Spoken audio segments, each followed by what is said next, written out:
तर जय महाराष्ट्र मित्रांनो, आज काय विषय होता माहिती आहे का? आपल्याला आहे ना सह्याद्री हॉस्पिटलला नाईट ड्युटी होती. मग पोरं आहे ना कंटाळून गेले होते. चाल भाऊ म्हण नाश्ता करून येऊ. मग काय भाऊ आलो नाश्ता करायला. मस्त इकडे भेळ घेतली बरं का.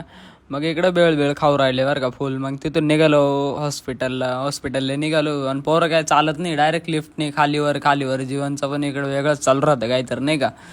मग आहे ना भाऊ तिथून आलो आपण वार्डमध्ये बरं का. इकडं पण फुल सामसूम होतं, कारण आहे ना रात्रीचा खूप टाईम झाला होता. इकडं ब्रदर अजून चार्जरचं जुगाड केलं होतं आपण इकडं. आणि पाहुणे आहे ना इकडं स्टॉप रूममध्ये येऊन आहे ना फुल डायरेक्ट पोरांची एडी घेत होता. हॉस्टेलच्या पोरांची याला फोन लावता याला. आणि जीवनचा विषय हार्ड होता. आणि पाहुण्या तरी फोनच लावू राहिला, याला त्याला बोलू राहिला. मग काय भाऊ आलो आपण जेवायला.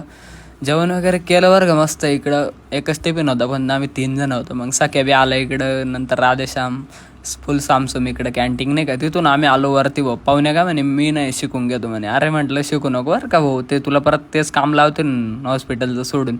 मग पाहुण्याने काय दिलं ते सोडून, चाल भाऊ म्हणे निघू म्हणे. मग काय आम्ही गेलो निघून मस्त वार्डकडे. इकडं फुल सामसूम. मग इकडे आलो भाऊ वार्डमध्ये ना, जस्टिन डायरेक्ट पेशंट बनून गेला होता. त्याचा तर काही विषयच नव्हता, फुल डायरेक्ट झोपला होता नाही का. मग इकडं फुल सामसूम डायरेक्ट आम्ही इकडे फिरतोच आहे. मग काय तिथून आलो आपण इकडे नाही का. भरपूर वेळ झाला होता बरं का. म्हटलं चला आता निघू घराकडे नाही का.